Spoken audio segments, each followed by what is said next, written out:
warahmatullahi wabarakatuh.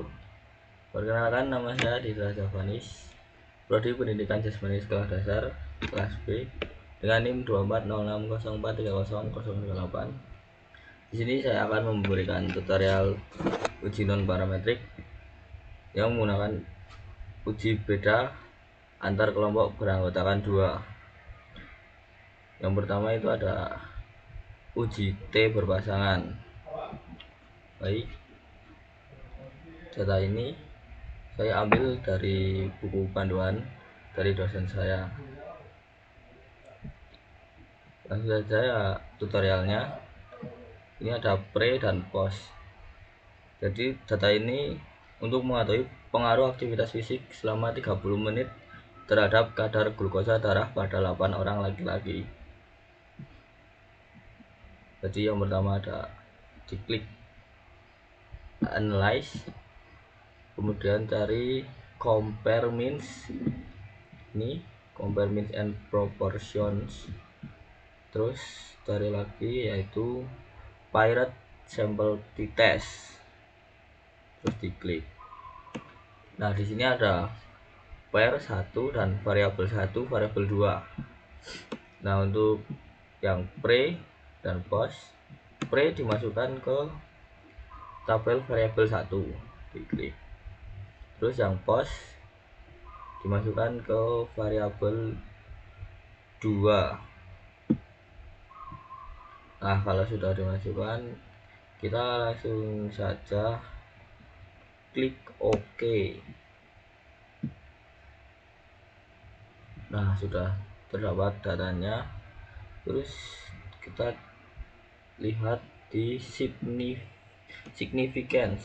Ini kita lihat nilai P yang diperoleh dapat dilihat dalam kolom signifikan, yaitu 0,001.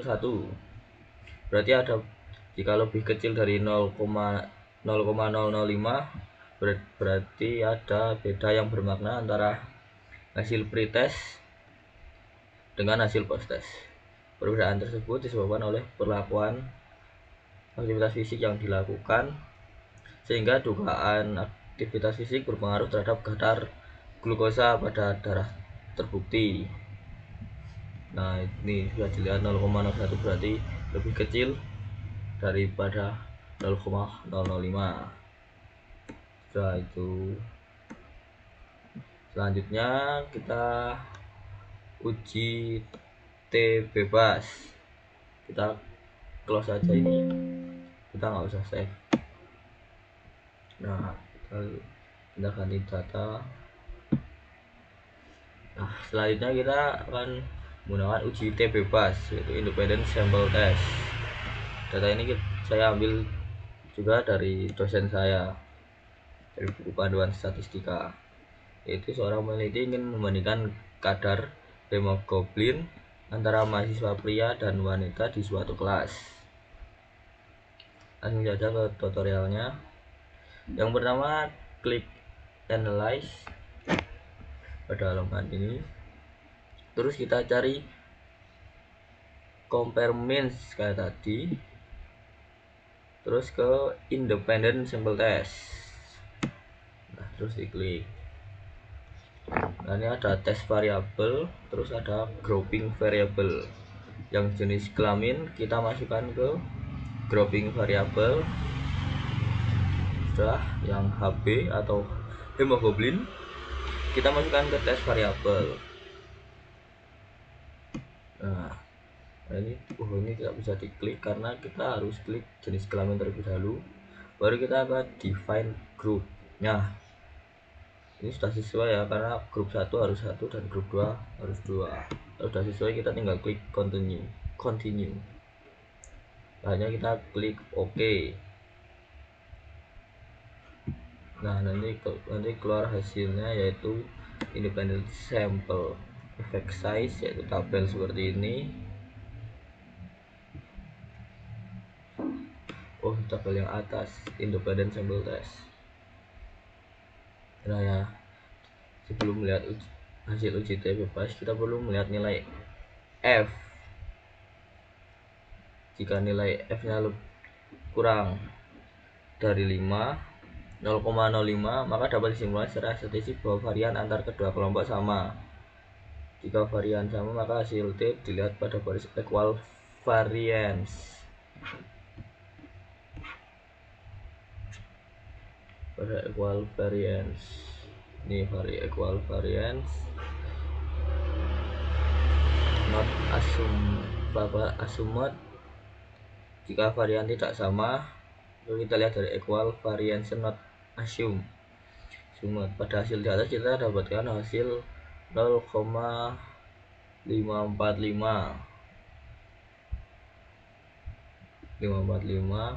Berarti hasil uji T equal variance assume, maka nilai P atau C yang dipakai adalah 0,008.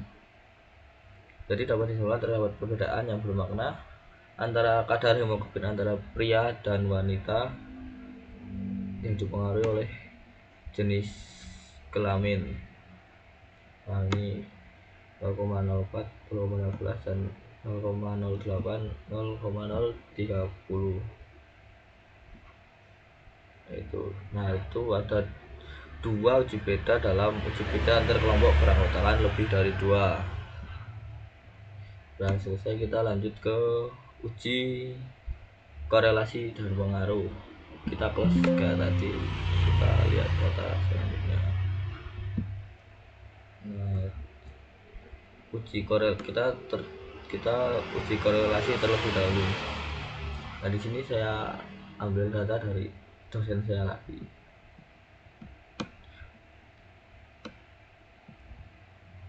Nah, ini data kesehatan ingin mencari hubungan antara umur dan berat badan. Kita langsung ke tutorialnya saja. Yang pertama, klik analyze. Kita cari korelat atau korelasi. Terus kita cari lagi bivariat nih, terus diklik.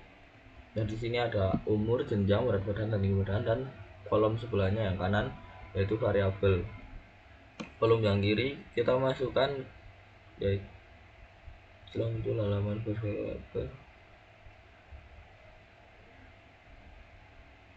Kita masukkan yaitu umur, masuk ke kolom kanan, dan berat badan.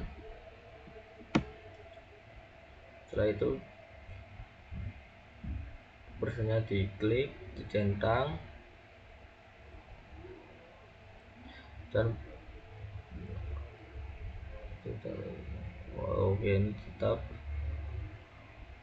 tes to toilet, terus kita klik OK. Nah, nanti keluar tabel correlation dan lihat nilai P atau isi dahulu. Bila P lebih kecil dari 0,05, berarti ada hubungan yang bermakna antara umur dan berat badan. Contoh terlihat yaitu P 0,14. Nah, ini 0,05 berarti lebih kecil daripada 0,05, maka berarti hubungannya sangat bermakna. Selanjutnya kita lihat R atau koefisien korelasi persen. Contoh terlihat R yaitu 0,7, berarti hubungan antar variabel dan berat badan itu cukup kuat. Nah, itu sekali. Mungkin itu saja. Terus selanjutnya ujian terakhir yaitu regresi linear.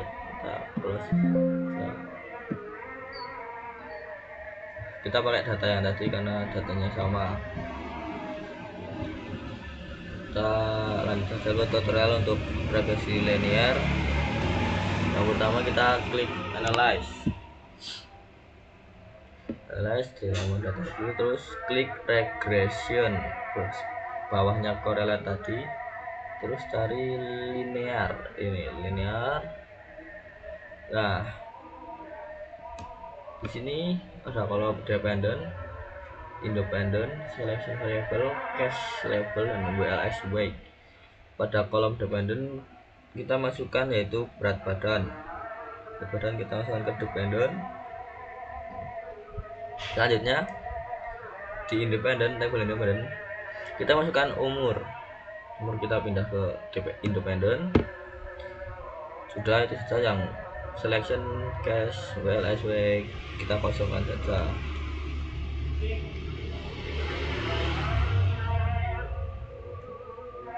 Nah, kalau sudah,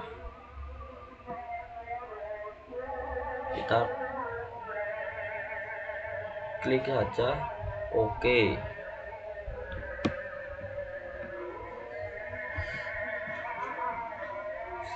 Setelah klik OK, nanti keluar model summary, ANOVA, koefisien, sudah 3 ini. Kita lihat nilai P terlebih dahulu pada tabel koefisien. Nilai P dari pengaruh umur terhadap berat badan yaitu 0,014.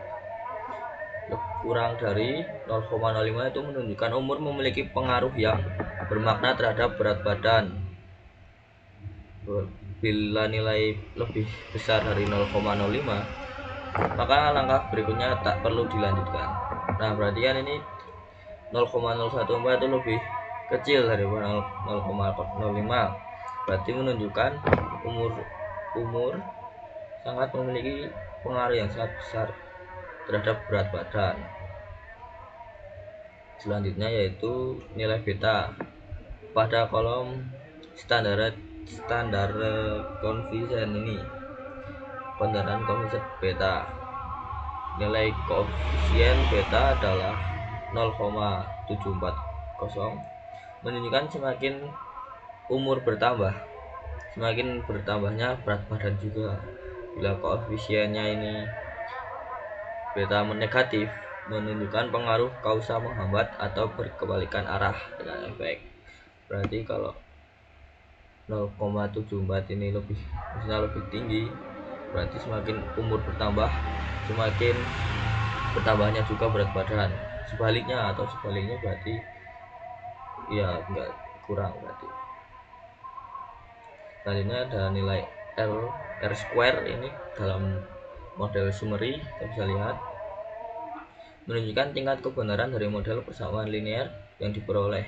Nilai R kuadrat atau hasil analisis adalah 0,0548, menunjukkan model persamaan linear tersebut adalah 55% benar. Hal ini disebabkan adanya kausa lain selain umur yang mempengaruhi berat badan. Nah, tadi persamaan linearnya tersebut adalah 55% benar. Berarti 55% itu umur sangat mempengaruhi berat badan. Yang 45%-nya lagi yaitu kausa lain atau pengaruh lain lah, pengaruh luar selain umur terhadap berat badan.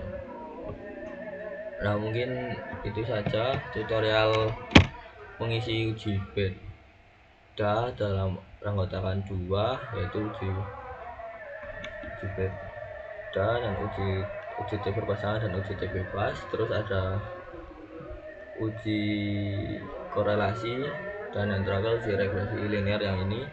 Mungkin itu saja dari saya, kurang lebihnya mohon maaf. Assalamualaikum warahmatullahi wabarakatuh. Bye bye.